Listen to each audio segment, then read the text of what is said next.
And I remember going in, this was June 30th, 2011. And I go into the hospital, and, everybody's rolling their eyes like, oh, here comes a fuck up, now he's here. There's pictures in the hospital of her holding the kids and all the kids together. My mom, there's no picture of me. And I was passed out in the garage, and I grabbed him and I held him. And I remember crying to him and saying, I don't know how I'm going to do this, buddy. I don't know how. I don't know how to live, but I promise you, Matic, I'm going to try. That was Cortland Pfeffer, and this is the SHAIR Podcast. It's time for the SHAIR Recovery Podcast, where we bring you amazing life-changing success stories from addicts and alcoholics all over the world who share their inspiring journey in recovery. And now, here's your host, Hey everybody, welcome to another episode of the SHAIR Podcast, and today we have Cortland Pfeffer joining us on the show, the author of Taking the Mask Off, Mental Health, Addiction, and a Spiritual Solution. This interview is supercharged, guys, so prepare yourself. It's all about the similarities on this one. Cortland and I have so much in common when it comes to hitting our rock bottoms in addiction. And more importantly, Cortland spent a tremendous amount of time in psychiatric hospitals, treatment centers, and jails, and for the last 6 years has been clean and sober, and today works in the same industry, trying to help others and also to remove the stigma behind how they treat addicts in these institutions. Again, it's an emotionally charged episode. You guys are absolutely going to love it. It was an honor and a privilege to record this episode.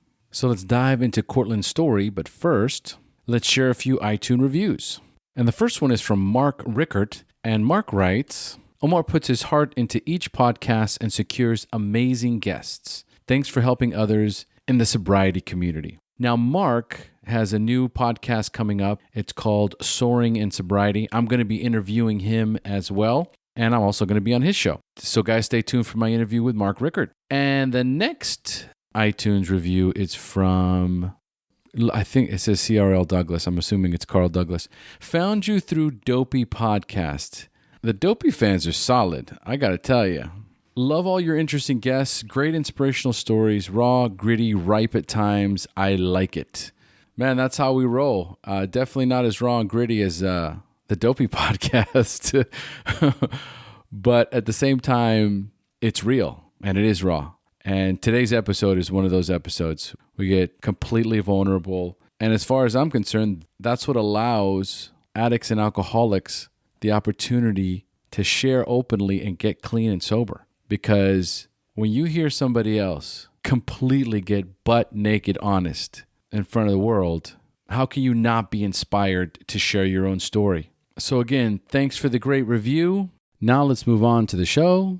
But first, I have something new and exciting to share with you guys. And that is that the SHAIR Podcast is now going to be promoting certain products. And I'll tell you why. I want to produce the podcast full time, and to do so, I need to generate an income. So I'm going to be selecting specific products that all of us, especially us addicts and alcoholics, can benefit from. And the first product we'll be promoting is called Organifi. And Organifi is a gently dried superfood mix that takes 30 seconds to make with no blending, no juicing, and no cleanup. Organifi is a coconut and ashwagandha infused green juice that is gluten-free, soy-free, dairy-free, vegan, and absolutely delicious. 1 glass of Organifi per day will supercharge your life. The organic ingredients help your body to naturally detoxify, reduce stress, improve digestion, improve mental clarity, and boost your energy levels. Now here's the kicker. Ashwagandha and turmeric are used to treat addiction as well. This is due to the natural calming effects of ashwagandha and the liver detoxification properties of turmeric. My wife and I drink it every day now and immediately start to see the results, especially the boost in energy levels and digestion. Try it for yourself and get 20% off your order. Now you'll find links to Organifi on the SHAIR Podcast website, as well as the show notes, or go to www.organifi.com and remember to spell Organifi with an I instead of a Y, ORGANIFI, and use promo code SHAIR, SHAIR, to receive 20% off your order today. And speaking of exciting news, on next Tuesday's episode, we will have Anna David joining us on the show. And for those of you who don't know, Anna is the host of After Party Pod and the Recover Girl podcast, as well as the author of Party Girl. She is now the editor-in-chief of In Recovery magazine, and she has a very special promotion for our SHAIR podcast listeners. From now until June 22nd, which is this coming Thursday, new subscribers can get a year-long subscription of In Recovery magazine delivered right to your door for only $4.99. An entire year of In Recovery magazine for only $4.99.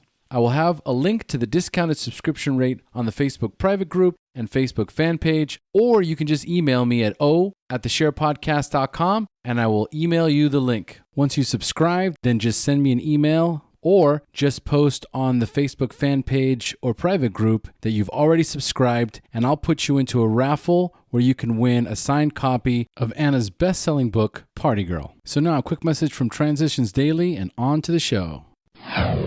Would you like to join a free, anonymous online group that offers a daily topic email with popular recovery resources accompanied by a secret Facebook group for discussion? Then go to dailyaaemails.com for more information about Transitions Daily. And don't forget to share dailyaaemails.com with friends, in meetings, and with sponsees in recovery. Hey, Cortland, thanks for joining us. Hey, thanks for having me. It's exciting to have you on the show today, man. How you feeling? I'm feeling good. All right. I love it. All right. So, folks, today we have Cortland Pfeffer joining us on the SHAIR podcast. And Cortland is the author of Taking the Mask Off, Destroying the Stigmatic Barriers of Mental Health and Addiction Using a Spiritual Solution. Cortland spent years as a patient in psychiatric hospitals, treatment centers, and jails before becoming a registered nurse and working in the same facilities. This is a story about recovery that goes inside the mental health and addiction field, revealing the problems and providing a spiritual solution. Sounds fascinating, Cortland. Yeah, it was a long process, but we try to talk about the good stuff, my personal story, things I learned, people I met that helped me, people I met that maybe didn't help me but taught me lessons, and things I learned, and good things and positive things, and all the things I tried, and what I eventually came to was what I felt worked for me. And so it kind of felt like sharing, when you then work in the field and you've been on both sides of the desk, it's like I felt like, maybe I have information that not a lot of people have, and kind of a responsibility to share generally unknown information. Perfect. Well, I can't wait to get into it. But before we dive in, just take us into your normal daily routine right now, including recovery. Yeah, I think that I'm really glad you asked it. I think that's a really important question, because what we do every day, people I've met and talked to is when they have relapses, it's kind of like they start doing this routine and everything's working and they're feeling better. And then they stop doing it because they're feeling better. And then usually that leads right up to a relapse. And it's, I remember when I was in treatment, one guy said, diabetics check their blood sugar, give themselves insulin. This stuff is just your stuff. It's what you have to do. So I try every day. I have like a contact list of people to call every day. I have people that I call every day. I have people that I call like every week, people that I call monthly, just to make sure I stay connected and I talk to people, because being isolated and having shame and things happen where you feel bad, and having that connection, that human connection, for me, I found is so important. I do affirmations every day, which is for me very hard, because I've lived the whole life thinking, having these negative files in my brain, thinking I'm this bad person. It's been reiterated, this inner voice. So I got to try to find something unique every day, not just the same old, you're a nice person, you're a good guy. Really force myself to do that. I do try to meditate when I wake up for like 15 minutes and just clear my mind. I try to find somebody I look for opportunities to help somebody. And what I found is when you start looking for the opportunities to help somebody, that they actually appear way more than we think they do when we're actually aware of it. So I try to do that. I try to find something beautiful inside of somebody and say it to them. And no matter what kind of a weird look I get or what kind of how embarrassed I feel saying it, it seems to, like, the more you give out of this love and it seems to spread inside of you and it starts to feel good. And then I like to review my day at the end, and it gets kind of, sometimes it's like, wow, do I really have to do this? But yes, I've learned that you do. It's like a normal disease. If you don't do this stuff, it goes right back into the problems. This is how we solve it. So I try to do physical activity every day. That doesn't always work, but I hear you. Sometimes that's kind of meditation for me. Well, your routine sounds very busy, very healthy, and very recovery related. And I agree 100%. If you're not working on your recovery, you're working on your relapse. I am a firm believer Absolutely. of that. The escalator never stops. You're either going down or you're going up. So yeah, I agree 100%. And having that time to really help others, like what you're talking about right now, or making yourself available to help others, is paramount. The more times you can get out of yourself, the easier it is to connect with your higher power and get out of that self-centered fear. It is. You feel that connectedness. And one thing I do hear from a lot of people is, I don't have time for that. I don't have time for that. And you know what I say? You know what? How come I used to find 6 hours a night to drink? And how come I had time for that? But you know what? I never had time to do the laundry. And now I can find 4 hours on a weekend to golf. But you know what? When it comes time to doing the dishes, I don't have time for that. I don't think it's a matter of time. I think people say that, but it's really based on priority. Say it to yourself like this. What is my priority? You have time to meditate. It's 15 minutes. You have time to, and if you look for somebody who needs help, I guarantee if you start looking for it, you're going to see it's way more than you think. So people do have time. You just got to I don't have time. Yes, we have time. Absolutely. So how do you maintain your spiritual condition, that conscious contact with a higher power every day? I would call it talking to myself, or talking to the universe, or I'm constantly doing it. I'll put my head down at work or something, and when I'm in a tough situation or I'm stressed out, and it's almost become a habit where I just stop and I'm like, okay, and I'll say, help me, or I'll say, what do I do, or settle down.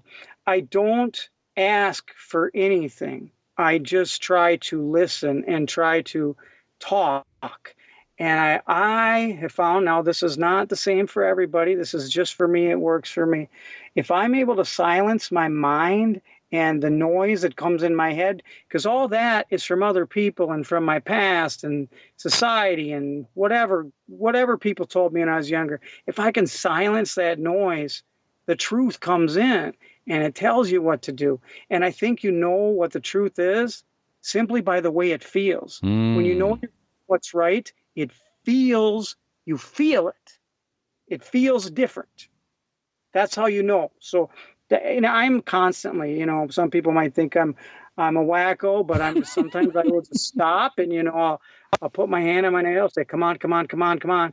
It could be just saying something like that, or what's next, or what am I doing? What's my intention? Why am I doing this? So, and at night I purposely try to talk, and I try not to ask for anything, because to me, I cheated death. And a lot of people would tell you, if I was not in jail or dead by now, there's 1,000,000 to 1 odds on that. Yeah. And so I feel like I'm playing with house money, and I have to give back, and I have to talk. And that's what's worked. I get answers all the time doing it. I agree 100%. And the difficult part is the practice, because this is not something that you can do one time. And what you described right now about sitting quietly and asking the right questions and getting those intuitive answers, if you were to sit down and do it, if you've never done that before and you did it just one day and nothing happened, right? Then you're like, well, this doesn't work. But it's a practice. It's absolute practice. It's also very intuitive. So you have to pay attention to what the intuitive signs from the universe are. But that only comes with a consistent practice. And I remember doing that myself, where it was like 20 minutes a day, I'm going to sit. And I did that. I remember usually it's when the shit hits the fan and when I'm in trouble and I've got to make a tough decision or something like that. I'll go to meditating and I'll sit every day for 20 minutes, and sometimes a week will go by, nothing, right? But I'll keep doing it until all of a sudden, like, it's almost like this intuitive answer comes, right? But I learned over the years that it wasn't going to happen overnight.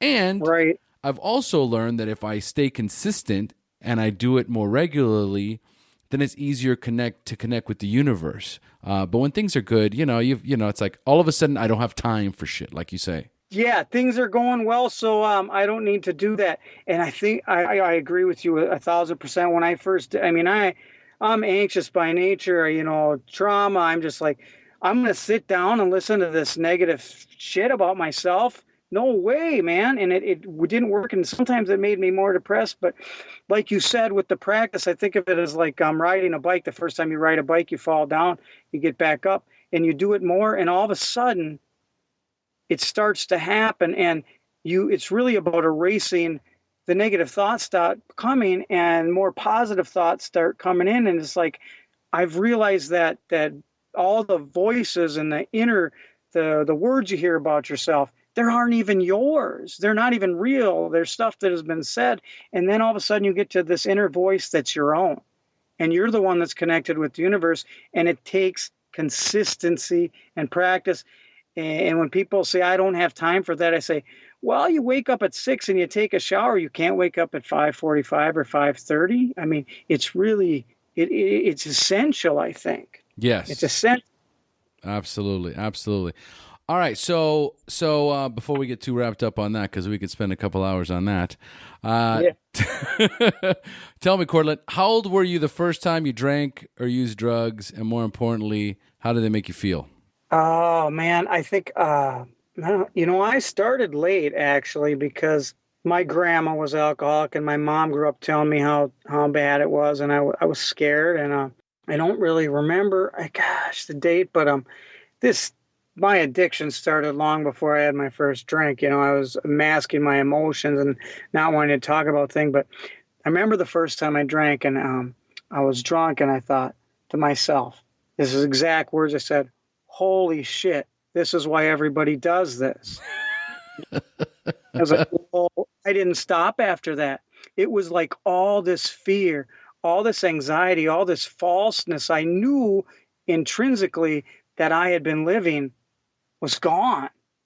And I could talk to people and I could act goofy and I could be myself and I wasn't afraid of what people thought. And it was like, what I was feeling was this thirst for the spirituality, and I thought I was getting it from this bottle. I didn't realize I could get it without the bottle. So then I thought the bottle is what gives me that, but it was already in me. And then bad things started happening and the destruction. And so that's, I think, how it tricks you. It pulls you in that way. It takes away all this stuff that's built up in you through society and growing up, and it takes it away, but then it starts eating you alive, and you're like, what the hell? I thought you were my friend. He's your mortal enemy. Just the opposite. Your story sounds just like the first time I did cocaine. I felt exactly the same way. Yeah. Well, I remember the first time I did cocaine, I was like, whoa, I have never felt so much peace in my life. Like, everything makes sense. Everything. The wires in my brain that are always shooting in 700 different directions all of a sudden connected. And I was like, I thought to myself, is this what everybody else feels like all the time? And but it tricks you, you can do it without it. I didn't know that. I think that's how you just become I don't know. You become addicted to the feeling. Right. So Cortland, real quick, how much clean time do you have and when's your anniversary date? It is July 9th, 2011, almost 6 years. Excellent. My favorite way to answer that question, though, is 24 hours. World record, 24 hours. Yeah, people ask me how long I've been sober. A lot of times I say 24 hours because I do think sometimes we do in this field get caught up in numbers. You know, you have a guy who's been sober 6 months, he has a drink, and then he feels so much shame, and it's like, oh, I got to start over. And I always try to tell people, you don't lose that good time to me. And if you learn from a relapse, like what triggered it, what caused it, if you can learn from it, it doesn't necessarily have to be a mistake. Your reaction to the relapse is important. And so many people feel so much shame from the relapse that they don't want to come back to their group or to their meetings. And I think of a guy like who has heart disease and the doctor says, you can't be eating cheeseburgers. And then he goes and eats a double cheeseburger and has a heart attack. Nobody tells him he's a bad person. I think we got to just change the way we talk to people when we want addicts in recovery to live a linear life, and nobody lives a linear life, especially addicts. I certainly don't advocate relapse, but if you have one, if you can learn from it, sometimes it can launch you into a better recovery. Sometimes not, but there's warning signs. But so I like to say 24 hours because I don't know what's going to happen tomorrow. Cortland, my friend, you are all warmed up, buddy. All right, so it's time for me to turn this show over to you. It's time for you to share your story, the battle against drugs and alcohol, the wreckage it caused in your life, when you hit rock bottom, and then finally your journey into recovery, plus when you wrote the book, up until today. So Cortland, take it away. Okay, so I like I said, I started drinking late, but I had what they would call psychiatric problems. I had my first psychiatric hospitalization when I was 16, 17. I tried to kill myself when I was 18, and I was in the hospital for some time, and I learned a lot there. Actually, it felt safe. I started drinking. I had a kid when I was 19. Her name is Kayla. And when she was born, I felt this immense love that I think my soul had always been searching for and always kind of knew existed. And it was just there. And I was sitting there crying, holding her.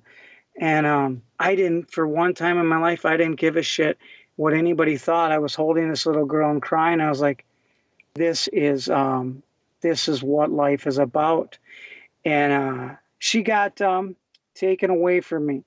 Her mother and me, it's not her fault. We were young and had a very terrible relationship. Two people from kind of messed up backgrounds and trying to be healthy and being 19 with a kid. She moved to Florida, told Kayla somebody else was her dad. I didn't talk to her for 2 years. I didn't know where she was. They kept moving. I got a call on the phone one day saying, from Kayla, this 4-year-old girl, saying, my daddy bought me these shoes and they weren't talking about me. So I had my own 4-year-old daughter saying my dad and not talking about me.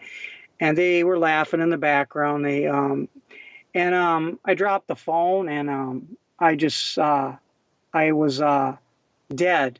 I didn't know what to do. This immense love and everything I'd been searching for to get out of this world and pain I'd been in my whole life was taken from me and then said, this is my dad, and people were laughing, and I dropped to my knees and I felt empty like this. I'm talking about it right now, and I still feel sick to my stomach, and I feel it, brother. And it was probably the most devastating thing I could ever explain to anybody. Anybody who's lost a kid or had a kid kidnapped, I didn't know where she was for 2 years, and then I get this call. And I would sit up at night and pray to die. I would pour pills on the floor, and I would be ready to take them. And I would say, kill me, God, kill me. I want to die. And I could never take the pills, and I was prepared. And I had tried killing myself before this. The funny thing is I met her mother through the psych ward when I had tried to kill myself. But I started doing cocaine, meth, and I remember telling my friends at the time, I said, you know, if I die and have a heart attack, don't do anything. And I would take loads and loads and loads of it. I got to the point where, you know, I was quitting jobs as every day, stealing. I actually robbed a mom of 5 or 6 years. She had 5 or 6 kids on welfare. And I took her $500 and said, I'm going to buy you some weed and sell it for you. And I took it. And I told her I got robbed. And I did stuff like that. I started selling. I was driving around. I was mushrooms, acid, cocaine. I was, I believe, trying to kill myself. Yep. Without doing it, because I didn't want anything to do with it. And then I was playing a pickup football game, and I broke my leg, and it just shattered, and I couldn't move, and I couldn't walk, and I had to go back and live with my mom and sit in a bed in the living room. And I remember thinking to myself, what next? What the fuck is going to happen next? And I was sitting on this bed in my mom's living room, a drug addict, already wanting to die, and now I can't move. I can't make money. I can't steal from anybody. I can't rob from anybody. I'm stuck with my mom. I can't even go to the bathroom. My leg is shattered so bad. And what I realize now is it was like forced meditation or soul search. Man, I was so mad. And so I sat there and I thought. And I thought I had nothing else to do but think. Right. And I thought, you know what? I played a part in this. I was 19 and I spent my whole life blaming other people. And yeah, I had a rough childhood, but I was an angry young man. And I was not nice to her mother. And she was the first person who ever stood up to me. I wasn't nice to a lot of people. And she finally said, I have had enough. And she moved. And for the first time in my life, I thought, you need to change, because they're gone. You've lost them. Now what you can do is change how you behave, and maybe good things will happen. Try to start giving back. So I just started calling people saying, you know, remember when I spit in your face and beat you up and for no reason? I remember one time we just grabbed pizza from a pizza guy and scared the hell out of him. We were just awful. All for drugs, all for that feeling of connection. Right. It was a jerk. I was that guy, you know, on the street where the parents say, don't hang out with that kid. Mm-hmm. I wasn't, my mom and dad didn't say that. I was that kid. I was, hanging around him. And she stood up to me. So she wasn't nice to me either, of course, but I was like, okay. I started doing this, and then I was like, my mom said, well, why don't you just try going to LPN school? I did that. I walked in there in a crutches. And for the first time in my life, I was like, wow, these people actually want to learn, and they talk normal. And I had been hanging around. I remember smoking crack in apartments and for something hitting. And for the first time in my life, I finished a semester. I mean, I didn't finish high school. I quit. Okay, in 11th grade, I didn't want anything to do with it. I just thought the whole thing was stupid. And so I went and I met some people that I didn't really want to go, but I met some people that I wanted to be around. And so I kept coming to be around them. But then before you know it, I was towards the end. And of course, I started drinking then again, and almost got kicked out of nursing school because I'd show up and they knew I was drunk, and we'd go and drink all the time. So it was like, oh, well, I'm not doing coke and that. I'm drinking. And then eventually I get a call from Kayla's mom saying, this guy's beating us. We're going to sneak out of the house. So it was like out of nowhere. I started being nice and being kind to people and just trying to give love and say good things to people. And the next thing you know, she says, we're moving back. And I thought, holy cow, I lost her. She was dead and she's back. And I remember getting a call in class saying, we are here. And I got up and I ran out of that classroom, and I met him, and I saw my daughter for the first time. Man, it was like, there is a God. How could there not be? But I kept drinking, and her mom then, who had her own issues, dropped her off with me and said, this is your father, not your dad. She was confused. Her mom then got into meth, started it. Her mom then ended up going to federal prison for a long time. And so I'm working, and I get a call saying they found Kayla, my daughter, walking in 15-degree weather in a Wisconsin highway, and a stranger picked her up. Oh. And it's another thing. There were two vans. The one that picked her up brought her to the police station and called, and then a CHIPS, a child protection thing. But what if that other van had picked her up? Who knows who that was? And that's one thing I remember is like every moment matters. If you see somebody with the opportunity to help them, you help them. Because this guy, I think his name is Dan Martin from Spooner, Wisconsin, and in him stopping that van, not only changed Kayla's life, but mine and millions of lives. And that guy is a hero, and he probably has no idea what he did. And someday I'd love to be able to find him and say, look at what you've done, because you picked up this 5 or 6 year old girl.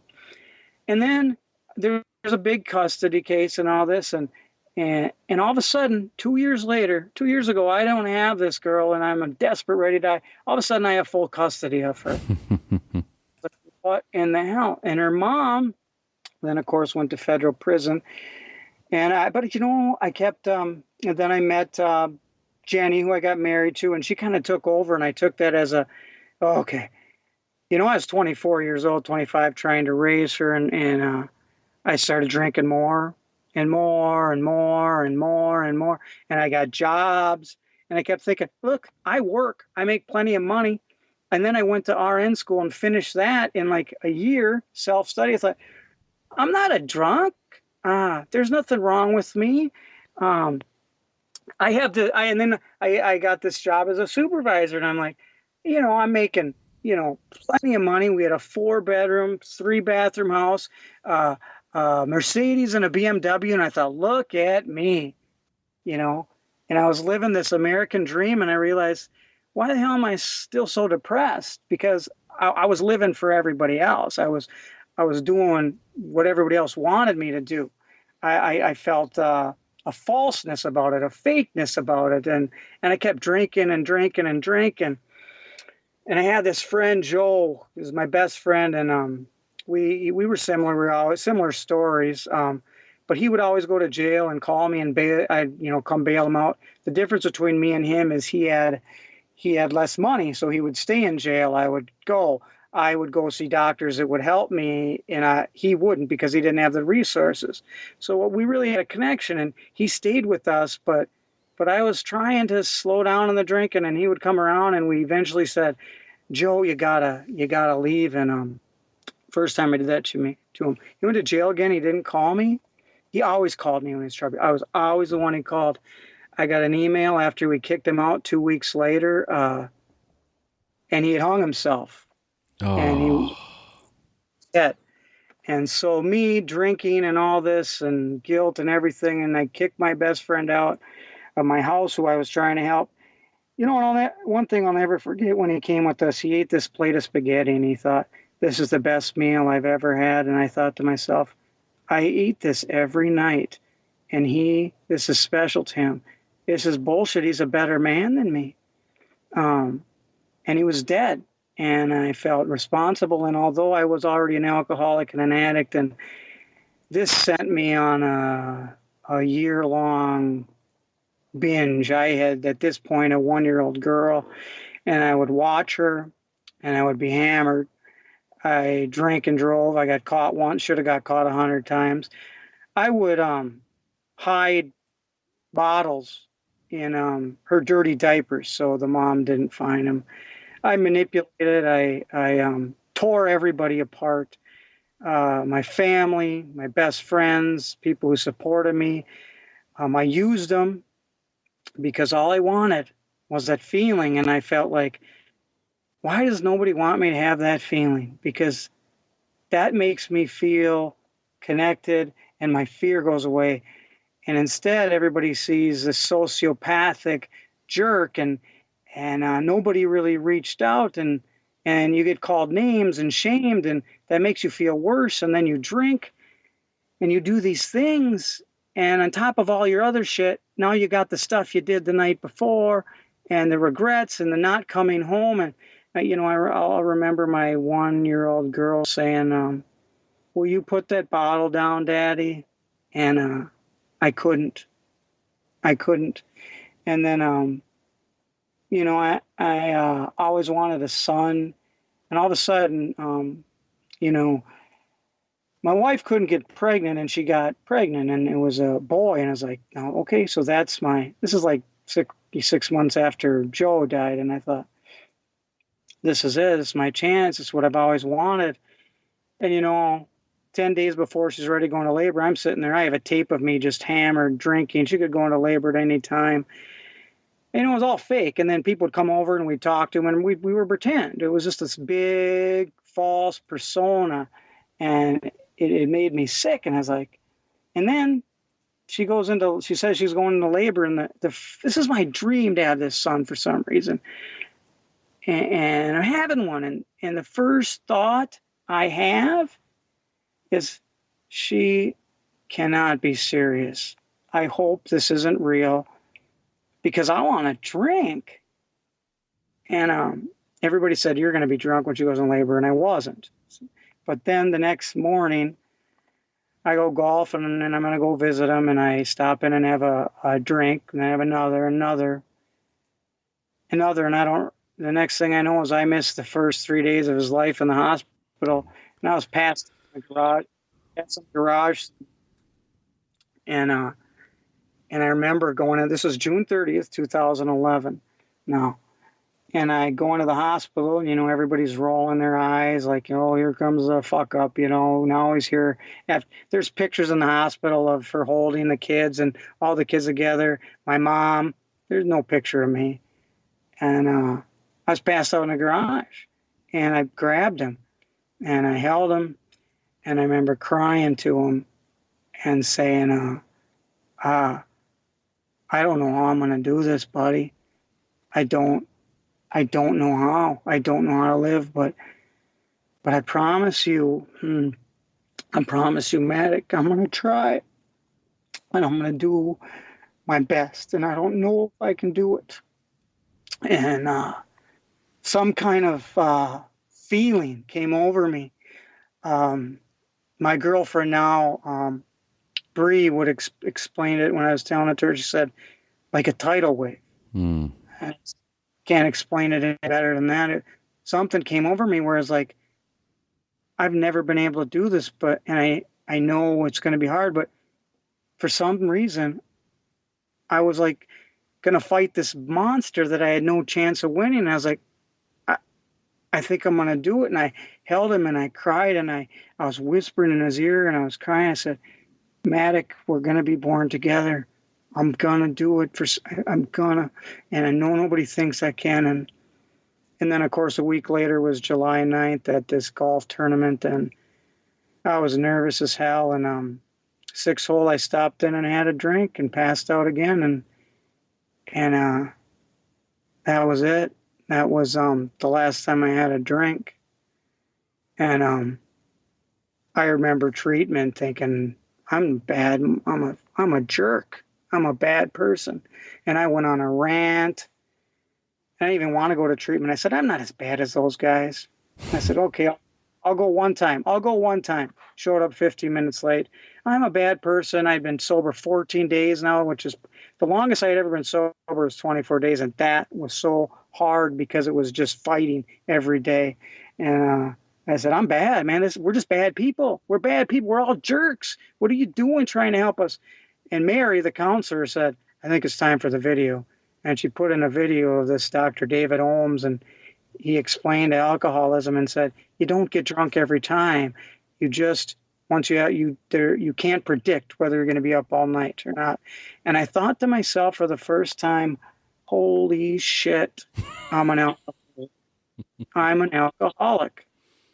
And it all changed. And then I met 3-4 people who saved my life. I mean, at the bitter end, there were people, it was the journey. You find out so much about everybody. You lose. And I think people think recovery is quitting the substance. It is so far from the truth. That's a part of it, but everything changes. Your friends change, your lifestyle, your environment. You find out a lot about other people. It's like, I didn't even know who I was. And I was like, who am I? I don't even know what I am. And so I started trying new things. Like I used to make fun of plays. I went to this play. I was like, holy shit, I like that, man. That was fun. Maybe I do it was like almost fun, like a blank slate. Like I get to find out who I really am because I've been hiding for so dang long. And I started telling everybody, hey, guess what, guys? I'm not bad. I have a disease. And of course, you know how that came over with everybody who I had hurt. They didn't want to hear that. So it was a process. But I do have problems with a lot of the system. But if it wasn't for some of these people in this system, I wouldn't be here. I remember going to the doctor saying I'm depressed and him saying, well, I think you have tuberculosis or something or chronic fatigue syndrome. I didn't want to reach out for help. That's hard. Then I finally went to the same clinic and the doctor's, he knows my name. He took an hour with me when he was an hour behind. And just people like that, I still see this guy and he took time and he talked to me. Doctors are supposed to see a patient every 15 minutes. He took an hour with me in my hour in need and he knew my name and he remembered. He made me come back in 2 weeks. The treatment center, the people I met at treatment, then I went to therapy, and these people rewired, helped almost rebirthed me. And it was, it's just I can't even explain it. It's not like, I tell people addiction is the greatest thing that happened to me, and they sometimes look at me like I'm crazy. And what I mean is, if you get to the other side, it is so beautiful. But getting there is not easy, and it's painful, and it sucks, and you're lonely, and you have to leave people, maybe even your family. You feel insane. But to keep fighting through it, when what happens from it is truly a gift. Yeah. I wish they taught 12 steps in schools. Yeah. But here's what I see is success rate is, they'll tell you 10%, but it's probably more like 5%. And what happens is people go in, and you're dealing with people who usually have trauma, usually have some kind of underlying condition that caused this. And a lot of counselors, not all of them, there are some wonderful people. I have to say that now, so I'm not completely anti the system, but I'd say 90% of these people come out of school, and their attitudes towards the patients are, why don't they just quit drinking? Why aren't they, they're morally bankrupt. They need to just quit. Look at all the damage it caused. What is wrong with them? And in staff meetings, they talk bad about the clients. I remember working at a state facility, and a patient comes in and he's like, hey guys, thank you for all your help. And he leaves, and they all go like, ew, and they wash their hands. He's disgusting. And now, if we have an attitude about patients like that, I try to tell people, if that thought's in your head, it's going to cause how you treat them.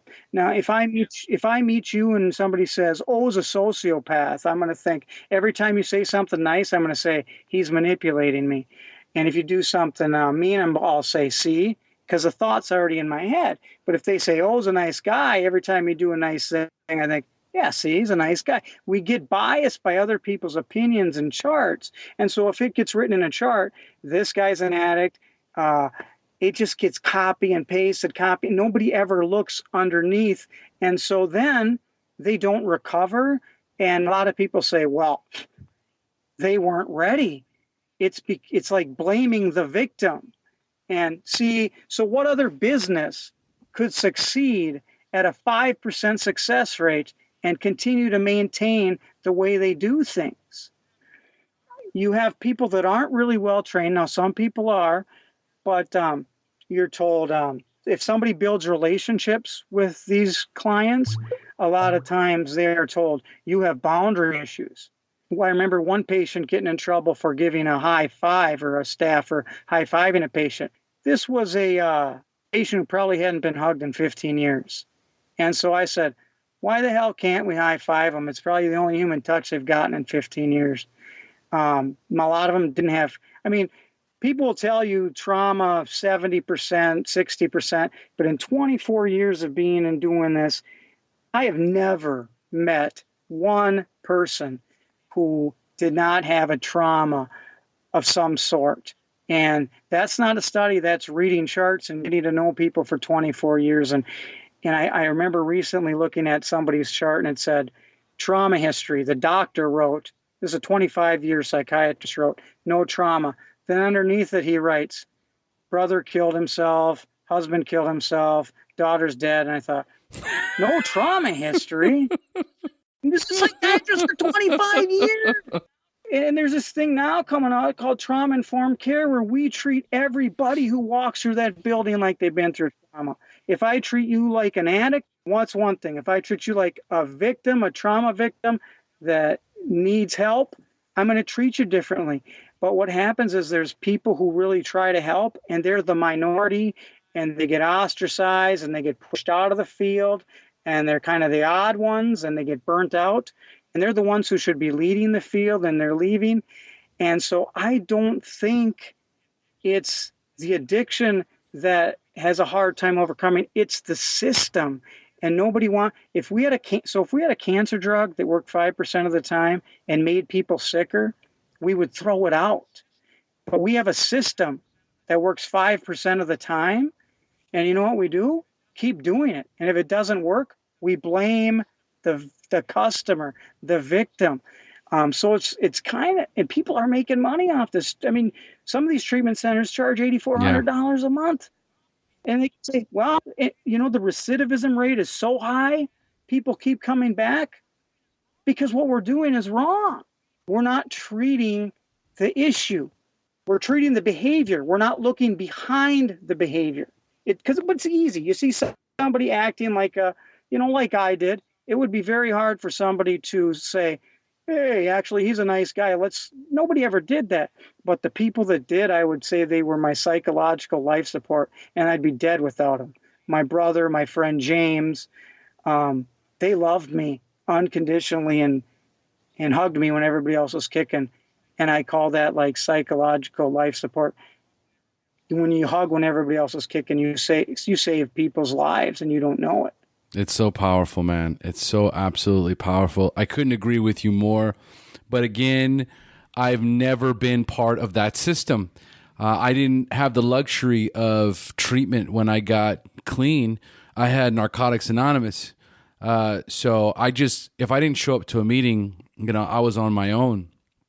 And I'm so grateful today that I was so desperate. I was so beaten that was offered to me, and I took it, and I went there every single day. And again, there's no agenda. There's no one charging you a monthly admission. There's nobody there counseling you. There's nobody there who hasn't experienced those rock bottom, that incomprehensible demoralization that you and I have gone through. I'm in a room with a bunch of guys who have no agenda and are there to listen and care, honestly. It's not like that, and see, that's a gift. That's why some of these meetings are wonderful. There isn't, and in treatment centers, and a lot of times you have this attitude of superior and inferior, like I'm authoritarian and above, and I'm above you and below you, and it's punishment. And I always tell people, you guys, punishment doesn't work. If it did, we wouldn't be the most incarcerating society in the history of mankind. people would keep coming back to jail if punishment Correct. worked. So the meetings do work. I mean, every meeting's different, and a meeting that works for you might not work for me. And I always tell people, go to 3 or 4 because they're all their own entity. But you can hear some good stuff and support there that you really aren't going to hear in treatment. And people aren't making money over it. No, absolutely not. I got to tell you, man, your story was fucking me up the whole time. You have 2 experiences that are identical to my one, and I feel you because every time I talk about it, it brings me to tears. And, you know, I'd lost my wife, I'd lost my business, I was in really poor health, my liver was a disaster, I'd lost everything, and my daughter was born, and I must have been able to scrape, you know, a couple months together, and I was sitting in that emergency room, not emergency room, but I was sitting in the room right after she was born, and I sat there and I held her in my arms, and I just prayed to God to help me because I had lost everything. Yeah. You know, and every time I talk about it, it evokes this immediate need to cry because, you know, I'm right back sitting there holding her and praying to God to help me because I have not been able to put together a significant amount of clean time in so long I can't remember. And I did not want to be some drug addict trying to raise a child. And it worked, man. I mean, I prayed, and there was something, you know, I'm about to celebrate 14 years here in May, and my daughter's 14 years old. God, that's very similar. My son's about to turn 6. Yeah. There's that moment where enough's enough, and for us, our children, you know, are every fiber in our being in that moment. And for the first 6 months of my sobriety, it was her that kept me clean and sober. It was purely her. I mean, I went to meetings every single day, but when I would get these overwhelming urges to use, I'd grab that little picture out of my wallet and I'd stare at it and I'd just go, "You're not doing this. You're not doing this." Yeah. Those cravings, though, those first 6 months Brutal. are brutal. It's I would explain it in no other way that it's pure torture. And I remember thinking, why the hell am I doing this? If this is how people in recovery live, I'm not doing it. And then I had a guy look at me and said, "Trust me, it's gonna get better." And he just had this look in his eye like, he's serious, man. And it gave me fuel to keep going. But I think the kids being born, I think that just shows you the power of love. I mean, when they say there's all these old sayings from Gandhi, Martin Luther King, all these people, love always wins. And if you let yourself love it, it's just like it can overcome anything. I believe it. It happened for me. You know, I didn't have any love for myself, and I prayed for death plenty of times, but there was something about holding her in my arms that was such a dramatic change in me, a spiritual awakening. There's no other way of explaining it. Right. It was so powerful. It was so cathartic that, you know, it just lived within me and was the fuel that I needed. And I know it doesn't happen for everybody. Everybody's story is different. But for us, it didn't happen for you the first time, but it did happen for you the second time. And the thing to remember, and man, you know, when you were talking about seeing your daughter for the first time, I mean, it just crushed me, man. I'm right there, and there's so many people that are going to hear your story and can relate, you know, horror stories about people that have lost their children because of the disease, including your ex who spiraled out of control because of her own addiction, you know. And this is why. Go ahead. And to get looked at like you're this bad person or prisoner or evil. Now, what other disease do we condemn people for having? And if you look at the relapse rates for asthma, first-time asthma users or first-time diagnosed heart disease user, actually relapse at a higher rate and actually cost more money. But there's empathy for them, and there's not in addiction. No. And it's the way we look at it. And when you talk about how you felt that overwhelming thing when you held your daughter, that's how I felt when I held Matic. And it's almost unexplainable, but hearing you talk about it, I feel it. I go right back to that moment I held him, and I can feel it, and I can always go back to that feeling, and it is overwhelming. It is absolutely overwhelming. You know, if I ever became an actor and had to cry on cue, all I got to do is think about that. Think of that. Yes. And I'm done. Well, I mean, absolutely. it's 14 years later, and I can't talk about it without breaking into tears, because, you know, and she's an amazing young lady. Everything that I feel like could have done has worked. You know, I have a great relationship with my ex-wife only because of recovery, and it's through that relationship and us working together to raise my daughter that my daughter and I have an amazing relationship. And she's a good kid, you know, and I've always told her from the beginning. I used to take her to meetings with me when she was a baby until she was old enough to understand the SHAIRs. And then I said, that's it. Yeah. I'm not bringing her back. We dropped too many F-bombs. But, you know, her life started by saving yours. Yeah. And she knows that. I tell her, as a matter of fact, I tell her that. I go, you know, day you were born, I swore I'd never use again, you know. And to this day, I've managed to do that. You know, I ruined, you know, the marriage between your mother and I was ruined because of my alcoholism, you know, and we fought all the time because of me. And now I don't drink anymore. And that's why we're friends, you know. And so, you know, she has, in her own right, she hates cigarettes. She won't drink, you know. She's only 14, but, you know, I mean, I've heard plenty of stories of people starting at 12. Oh yeah, yep. You know what I mean? And there's that genetic component too, and the peer pressure. It's coming. Yeah. So for right now, I feel like God's really given me more than I could ever hope for, and so this is, I do what I do for a multitude of reasons. But one is beautiful stories like yours that need to be told and need to be heard, because it's never too late, man. No matter how catastrophic your life is, no matter how much you've lost, no matter how much you've gone through, if you make a conscious decision to turn your will and your life over to the care of God, then anything is possible.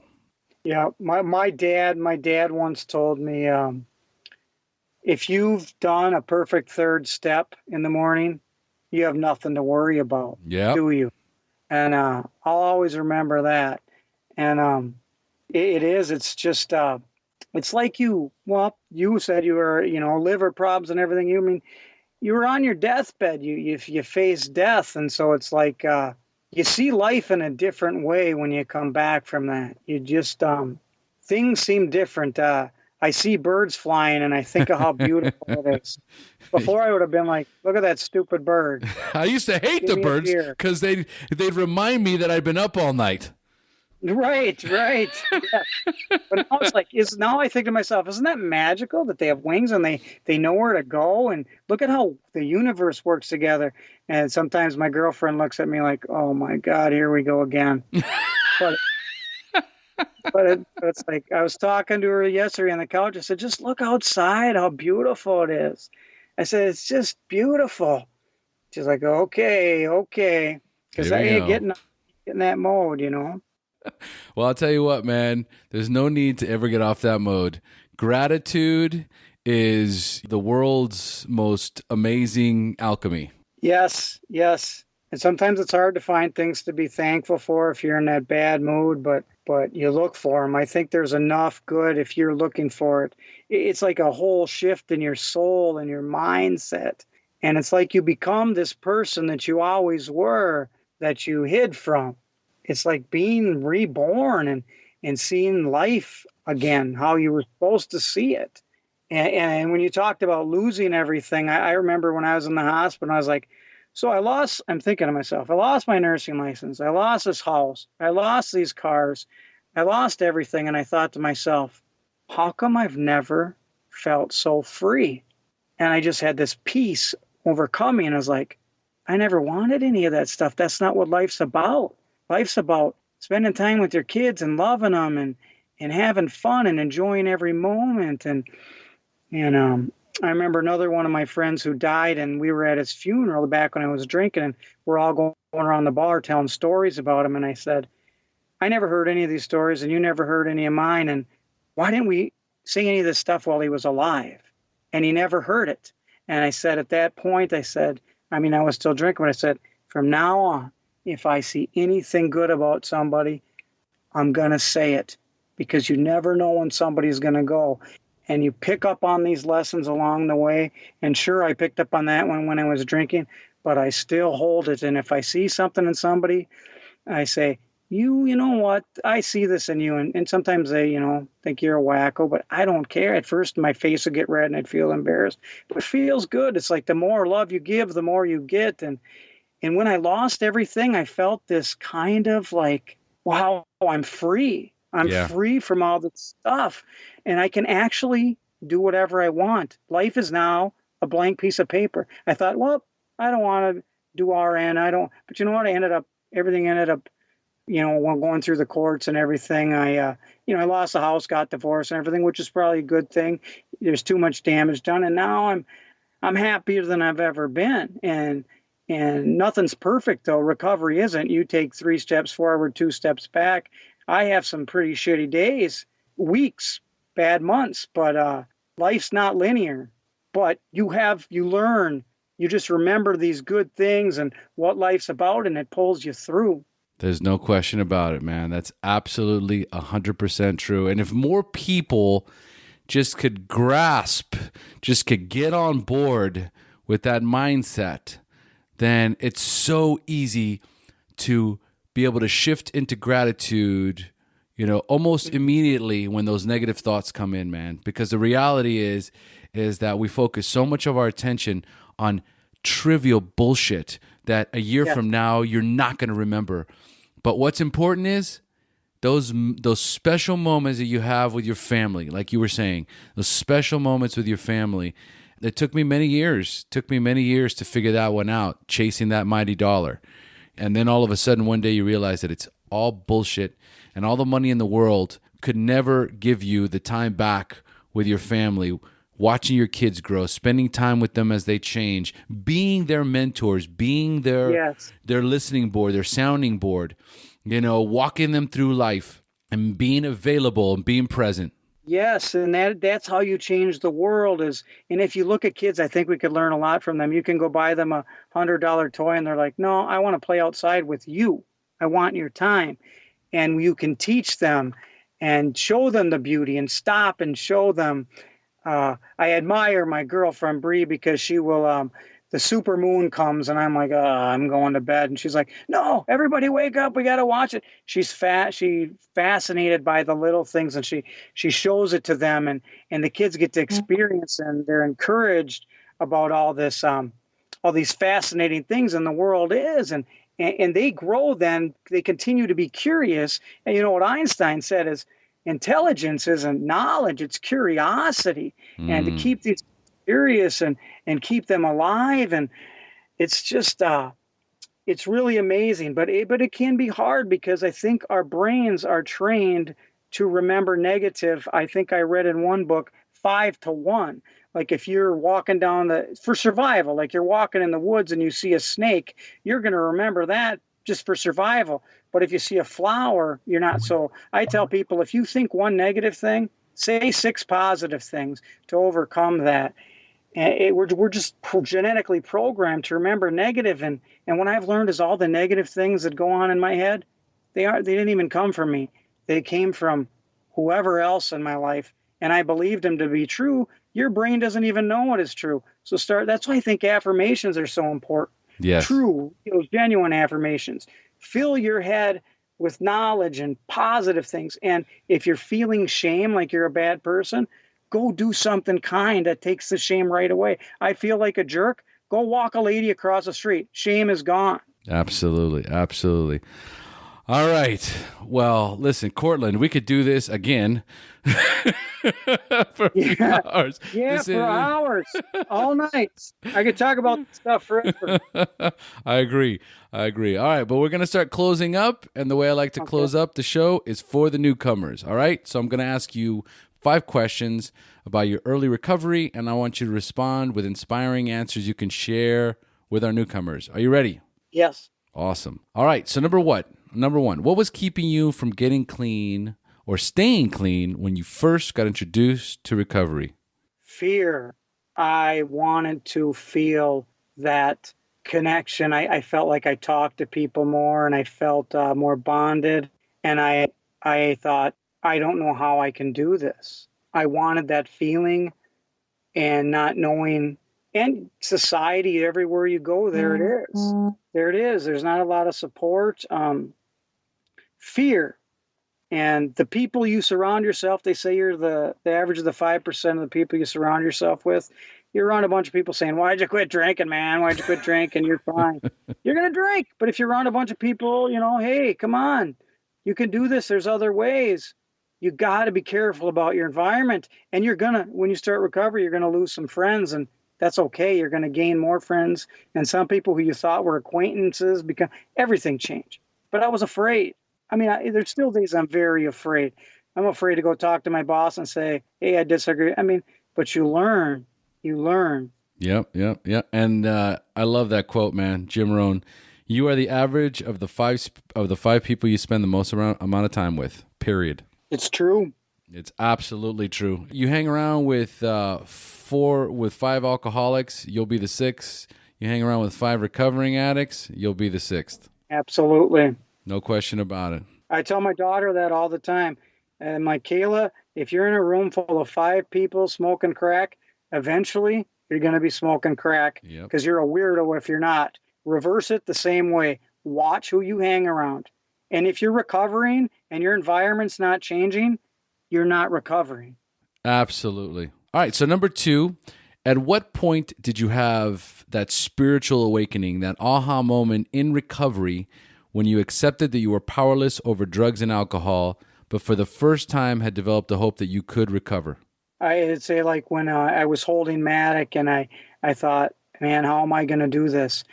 How am I going to do this? But I'm going to try. And then that, as my girlfriend says, tidal wave came through me, and I just was like, it's like a battle. You're going to take some punches and beats, and it just, I can't. I mean, words will never do it justice. It's like you're outside yourself. You become pure again. It's like something's in you. And then there's another time I was in the hospital, like I said, when I lost everything, and I'm supposed to be pissed off. And I was like, wait a second, I feel free. It's all the stuff that I thought was making me who I am. That's the stuff that's holding me down and making me depressed. And it was just both times. It was this peace. I can't, like I talked about before about when I did cocaine, I felt this peace. I felt that, and I felt it without drugs. And I thought, oh my God, this is what life is. I want this. That's beautiful. Absolutely beautiful, man. That's exactly when you realize that the spiritual connection is the most important thing in your life, and stuff is just stuff. And in many cases, it's a blockage to so much. One of the very famous Buddhist sayings that I learned in early recovery was, attachment is at the root of all suffering. Yes. And I could not agree more. Yes, boy, I read a lot of Buddhism stuff when early recovery. For some reason, that connected with me. Yeah, it's beautiful stuff, man. Beautiful stuff. All right, so number 3, do you have a favorite book that you could recommend to our newcomers that you read in early recovery? When I was in early recovery, I was sitting in my parents' basement, despair. My brother comes over and he says, I didn't read because he's like, here, look at this book. It was called Fear from Thich Nhat Hanh. And the first page, it says, number 1, you will die. Number 2, everything you love and hold dear will eventually be separated from you. 3, you will become ill. And I thought, Brian, you're giving me a book that says this shit when I'm desperate? But then I thought, if I think like that, I'm going to cherish every moment. And I read that book, and then I read another of his and another. That book, of course, most of his books start to say the same thing in different ways, but that book, Fear, and the Four Agreements from Don Miguel Ruiz, that blew me away. And and then I got addicted to reading. I ended up reading like 200 books in 2 years when I had read one book my life before that. I read the Odyssey in high school once. Even in college, I didn't read books. But then I was like, holy cow. And I felt like I was filling my mind full of all this new information, and I couldn't stop. And then that's when I started writing. I was like, man. I started talking about all this stuff. And then my therapist says, everybody gets sick of me talking about all this stuff, and it kind of bothers me. Says, well, why don't you just write it down? And I wrote it down, started a blog, wrote one. And then there was like the next morning, 600 people were commenting. I was like, what the heck? So I just kept going. Just evolved. Once you get your voice out there, man, sometimes, the floodgates just open. Yeah. You never see it coming just by living. Yeah, it's a beautiful thing. All right. So number 4, what is the best suggestion you have ever received? That's a hard question. But I'll tell you, I was in an AA meeting once, and there was this old retired police officer in there, and I just loved listening to him talk for some reason. And he said, well, I can tell how I'm doing. You know how I can tell how I'm doing? And I said, wow. And he said, my dog. And I said, what are you talking about? And he said, well, a dog is a dog. A dog sits there and acts the same every day. But some days I'm thinking, you stupid dog, what are you doing sitting on the couch, you idiot? And some days I'm like, oh, I'm petting the dog. The dog, he said, was a barometer as to how I was doing mentally. And I thought, wow. And sometimes I think about that, like looking on Facebook. Is this everything everybody's saying pissing me off? That means something's going on with me. But then another day I'll look at it and I'll be like, oh, that's great. That's wonderful. I love her. And then the next day it's like, idiot, shut up. And I'm like, okay, what's going on? So I use this dog thing as you can look at that. Things are all like Facebook's always Facebook. Dogs are always dogs. How we are treating those things kind of give us a clue as to, hey, come on, what's going on with you? Yeah, what a great barometer. And, there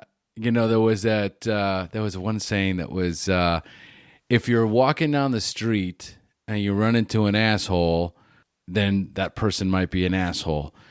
If you keep walking down the street and you walk into 2 more assholes, then you're the asshole.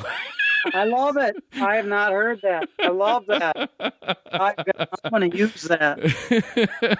I don't know if I got it right, but you got the gist of it right. I like that. Very true. It is, man, Yeah, everybody's an asshole today. I guess that means I'm the asshole. Yeah, you're right. Absolutely. And everybody around you is the asshole, and the asshole's you. Yeah. Oh, man. All right. So number 5, finally, if you could give our newcomers only one suggestion, what would that be? Oh, there's so much. Well, every recovery is different. I call it masks we put on. And we all have different masks based on our culture, our upbringing, things that happen to us, our traumas, our lives. So every mask needs to be uniquely removed. So if I were going to go to you and say, oh, your recovery needs to be this and this and this and this, that's not necessarily true. Every recovery is different. What works for you might not. But there is some similarities in every recovery. And I think the one ingredient that has to be there is human connection and the ability to be self-aware, like the asshole thing. Looking in the mirror and soul searching is hard, but your recovery is your own. Try everything, and what works for you works for you. Keep trying, keep fighting, and it's going to be pain. I will never lie. If I'm walking through a treatment center and I see somebody saying, I'm fine, I'm okay, I'm like, it's not working. But if I see somebody slamming their phone, crying at their family, I walk by and I think that's beautiful. It's working. You're starting to feel these emotions that you've never been willing to feel before. It's going to be painful. It's going to suck. You're going to be lonely. You're going to feel awful. And you're going to think people who say it's beautiful are crazy, but if you keep going, when you get to the other side of that bridge, it's amazing. So I would say try everything, talk to everybody. And I would also say, the thing that you're most afraid of, the thing that's hardest for you to do is probably the thing that you should be doing. Like muscles, they grow by using them. You never work out your leg muscles, they get weak. Me, I had a hard time with confrontation and talking to people assertively. Still do sometimes. So when I do that, that releases a lot of demons. Do what's hard in steps and daily, and it is going to suck, but it is going to be worth it. Man, this has been an amazing interview. Wow. Thank you so much for joining us, Cortland. Yes, it was great. We could probably talk about this for 10 hours, me and you. We could. Now, is there a way for our listeners to reach out to you, or do you have a website? Tell us the best way for our listeners to reach out to you. Okay, I have a Facebook page. It's called Taking the Mask Off. I post the articles we write. We write a lot of articles for Wake Up World, Waking Times. I have my own website, takingthemaskoff.com. But generally we write for these other places now. And we post them on Taking the Mask Off. We'll post videos. We'll post interviews. I think it has like 60,000 followers now, and they message me there. They can email me. I said when I started this, I'm going to respond. I told her when I said, we're going to respond to everybody. And I don't care what it says and how long it takes us. We're going to respond to everything we get, bad, good, cursing us out. And so it might take time now that it's gotten a little bigger, but we pride ourselves on responding to everything, every question we get. I just had somebody message me today in an inbox while I was going to a meeting saying she had just started reading the book. And I said, tell me what you think. I don't care if it's good or bad. Just let's talk about it. And so we really try to do that. And it's a Facebook page called Taking the Mask Off. That's where most of it happens. And Wake Up World's where you would see most of our articles we've written about. Irwin writes a lot about history stuff and like Thanksgiving and how, there's a bunch of lies out there, and he's in recovery too. And we have a writer's page for them. We write for Waking Times, and we've been on Mad in America, but mostly our Facebook page, Taking the Mask Off. Beautiful, beautiful. All right, folks, I'm going to have the Facebook page listed on the show notes, and the book, Taking the Mask Off, also listed on the show notes. Join the Facebook fan page and get the book. All right. So we have now reached the end of our show. Thanks for joining us. And as we say here in Costa Rica, pura vida. Pura vida. Thank you for joining us on the SHAIR Recovery Podcast. To check out the show notes page on this interview or to thank our guests for sharing their story, go to www.theshairpodcast.com. While you're on the website, don't forget to sign up for our free newsletter to stay up to date on the latest news, podcasts, and interviews. Want to be one of our guests and share your story? Then go to our website and click on the Share Your Story button. We share our inspiring recovery stories every Tuesday, so subscribe to our show on iTunes or Stitcher Radio to get your free weekly download. We'll see you then. The opinions shared on this show reflect those of the individual speaker and not of any 12